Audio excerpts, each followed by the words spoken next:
I'm Mike, and today we're going to take a critical look at global food distribution, food inequality, and how some dietary shifts could change the game for hungry people around the world. In order to understand the current food distribution inequality on Earth, I want to hop right into a philosophical thought experiment, which was brought to my attention by its creator, Ian Harper. It is his Masters of Philosophy thesis, and he calls it Microcosm Island. It is simply a representation of our planet today distilled into an island of just 100 people. As he stated in his thesis, the same demographics, patterns of consumption, and problems, including climate change, that exist on Earth exist on Microcosm Island. In other words, if Earth was distilled onto an island of just 100 people, it would be Microcosm Island. And here it is. I have modeled it in 3D in a sort of simple floating island. There are the 100 people. Looking at wealth, the richest single person owns 50% of all of the island's wealth. Half of the wealth on the island, complete inequality. And in terms of diet, at least 86 out of the 100 people eat meat. At most, 14 of them are vegetarian, and probably less than one, but about one, we'll say, is vegan. But most disconcerting of all, while there are 21 overweight people, there are 16 people who are malnourished or starving. To add insult to injury, on Microcosm Island, they are raising, feeding, and killing 1,000 land animals per year. That's 10 animals for every person. In order to support these farm animals and allow them to produce eggs and milk, the island feeds them 1/3 to 1/2 of all of their grain, uses 30% of their limited land supply, and about 1/3 of all of their fresh water.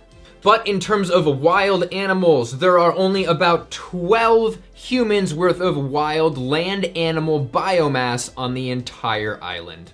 Another crazy fact, this island of 100 people actually produces enough food to feed 130 people, but instead of feeding it to the 16 malnourished or hungry people, they have fed it to animals. Idiots. And the vast majority of the calories fed to animals are thrown away as they were funneled down into a less efficient source of calories instead of just being fed directly to humans. And no, animals are not perpetual protein machines. If you trace back all of the protein in animals, it came from plants. And according to the world's largest organization of nutrition professionals, the Academy of Nutrition and Dietetics, we too can get all our protein from plants. For athletes, pregnancy, etc. So to summarize, Microcosm Island is really dumb, not fair, and could use some major help. And again, this is us. We are that dumb island. And a quick note, all of those statistics and facts I just mentioned are from actual Earth and will be linked in the description below. Yes, while the richest populations on Earth are eating animal products and over-consuming, often to the point of death, 16% of the world remains hungry, and we are feeding 70 billion land animals a year. Now, I will say this, as a vegan, I wouldn't expect the widespread adoption of a vegan diet to fix every single system on Earth and feed every single hungry person, but it would make a massive difference in the feasibility of feeding as many hungry people as we can. From Cornell, we have known for 20 years that we can feed every hungry person on Earth with the grain fed to animals in the United States alone. And in terms of shifting to a vegan diet, as this study estimated, a vegan diet uses 1/8 as much land as the baseline diet. In terms of Earth currently, from the FAO, of the 13.4 billion hectares of total land on Earth, about 1.5 billion hectares is used for crops, while there's another 2.7 billion hectares that is suitable for crop production. Where is that land? Well, from the University of Wisconsin's satellite estimates, 3.4 billion hectares is currently used for grazing livestock. We can take this ridiculously large amount of grazing land that currently exists and shift it to crop production, and that would result in a ridiculous amount of food that some credible organization has yet to calculate. But for fun, let's calculate it anyway. We are currently growing enough food for 10 billion people, and using the FAO's estimate for total suitable cropland,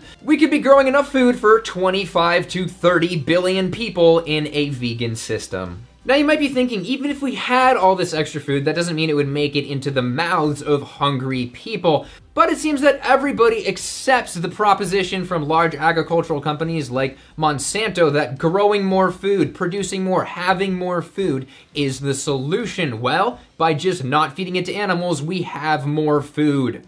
So if you buy their argument that more food is better, then you can't really deny the vegan argument that freeing up more food is better. And in terms of geographically getting this extra food to hungry people, as Richard Oppenlander highlighted in his book, 82% of hungry people live in locations where that food is fed to livestock. So in most cases, the food already is next door. It's just a matter of letting the people who need to eat it, and that brings me to supply and demand. And that is one often used criticism of why a vegan diet couldn't feed the world, simply that it doesn't follow the rules of supply and demand. You know, that the people who are growing the crops and feeding them to animals are only doing it because of the money, and that no matter how much extra food we free up by not feeding it to animals, poor people still won't be able to afford it. But one economic question worth asking here is, what would happen to land prices if we all of a sudden needed to grow half as much grain? As the FAO mentioned, we use 1/3 of all of our cropland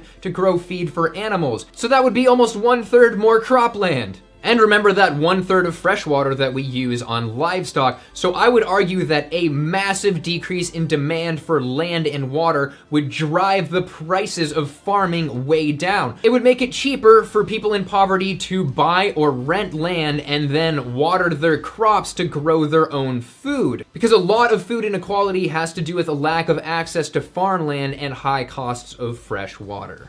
And another point to add, a lot of wars in developing nations are over these very same resources, land and water. So how would all of these resources being freed up affect the rates of war? So to sum it up, obviously feeding the world presents a lot of challenges in terms of inequality and politics, but whatever those challenges are, having more land and more grain and more water by shifting to a vegan diet would make those challenges easier to overcome. It would take a massive amount of strain off in terms of resources, potentially free up cheaper farmland for people that need it, possibly prevent some resource wars, and really just increase our chances of feeding as many people as possible. Because we can't simply make more land, emit more CO2, and use more resources to feed everyone meat. From Ian Harper's master thesis, he concludes, "A meat-eater's diet relies on an unequal distribution of resources. If you're an egalitarian, you just shouldn't eat meat." Finally, if you are interested in further action on this subject, feel free to check out the nonprofit A Well-Fed World and get involved with them.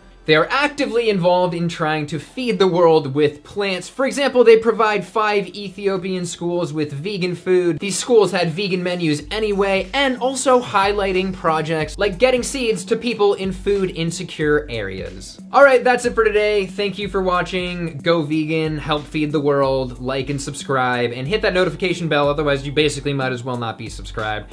And I will see you next time.